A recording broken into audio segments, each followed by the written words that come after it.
Thank you. Next, it looks like we have Ona from Gainesville, who has a question about COVID-19 and antibody tests. Let's see here. Ona? Yes. Well, you're live.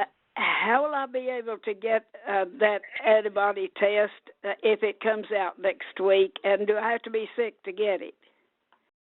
No, ma'am, you don't necessarily have to be sick to get it, but I'm going to be honest with you. When it first comes out, it's going to be mainly, it's going to be structured on who gets it. Some of the first people that are going to get it are going to be the hospital workers and the first responders, because we just need to know if, because they're the ones that are being exposed to the patients that have it. And they're the ones that are going to be most likely to spread it around if they get infected with it and we don't know it, and they're still picking up patients and treating patients that don't have it. They're going to quickly spread it to those patients. So there's going to be some structure on who gets it first. Eventually, it's going to be out there for anybody that wants it to be able to get it, but initially it's going to go to those folks.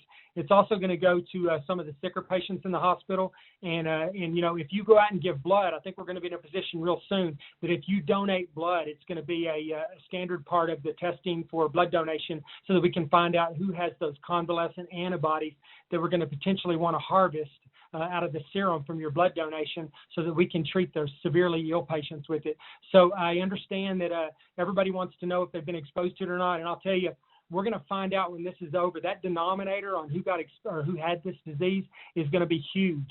And I'll say that in a good way, because what that means is there are going to be lots and lots of people that already have this disease that never knew they had it, or they got it and they got some mild cold or flu symptoms and it went away, and they're doing just fine right now, and they have presumptive immunity to it, but we're going to find out that a lot of people got it and did not get sick from it or did not get very sick, and that's going to be good news. But that's going to drive our mortality rate down really low, and I think ultimately the mortality rate for this is going to be down around 0.1, 0.2%, which is down close to what we have for the seasonal flu.